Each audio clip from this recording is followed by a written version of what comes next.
Hello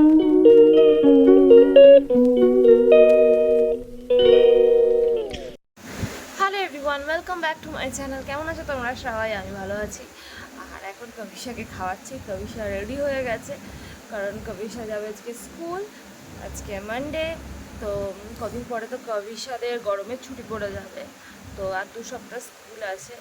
এই দেখো ready হয়ে গিয়ে এখন ক্লে নিয়ে খেলছে। আর হচ্ছে খাবার নিয়ে যে বসে আছি। গোপাল সেট,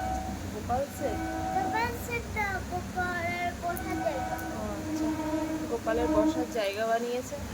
তো চলো দেখতে থাকো ভিডিওটা, আশা করি ভালো লাগবে। তো ফাইনালি কবিশাকে স্কুল থেকে বাড়ি আনার পরে তারপরে আমরা গেছিলাম একটু কবিশাকে ডক্টর দেখাতে। তো সেখান থেকে দাদারা ফোন করলো, বললো যে তোরা চলে আয়।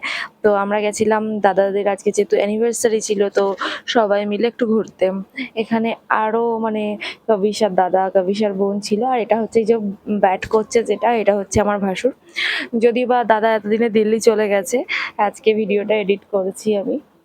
বেশ কিছুদিন হয়ে গেছে ভিডিওটা এডিট করা হচ্ছিল না, ওই জন্য আমি তো কিছু পোস্ট করতে পারছিলাম না। বহুত দিন হয়ে গেছে কোনো ভিডিও পোস্ট করি না আমি। তো যাই হোক, ওখানে হ্যাপি ভ্যালি পার্কে গিয়ে একটু ঘুরলাম সবাই মিলে, কারণ কবিশাও অনেকদিন ধরে বলছিল যে পার্কে যাবে। আমাদের মানে কোনো না কোনো কারণে যাওয়াই হচ্ছিল না। আর এটা হচ্ছে আমাদের বাড়ির খুবই কাছে পার্কটা, বেশিক্ষণ লাগে না, 10 থেকে 15 মিনিটের মধ্যেই চলে যাওয়া যায় পার্কটাতে। তো যাই হোক, চলো ভিডিওটা দেখতে থাকো, আশা করি তোমাদের ভালো লাগবে। আর এখানে যে ব্যাটিং করছে না আমার ভাসুর, তারপরেই দেখো এটা হচ্ছে বাবিন, আমার আরেক ভাসুরের ছেলে। ও গেছিল। তো আমার বড় ভাসুর, যা, আর এই 3জন বাচ্চা, আমরা এই কজনই গেছিলাম, আর কেউ যায়নি। কারণ হচ্ছে আর যে ভাসুর আছে আমার, সেই দাদা অলরেডি দিল্লি চলে গেছে আগেই। আর আমার যাও যায়নি, কাজে একটু ব্যস্ত ছিল, কোনো কাজ ছিল পার্সোনাল।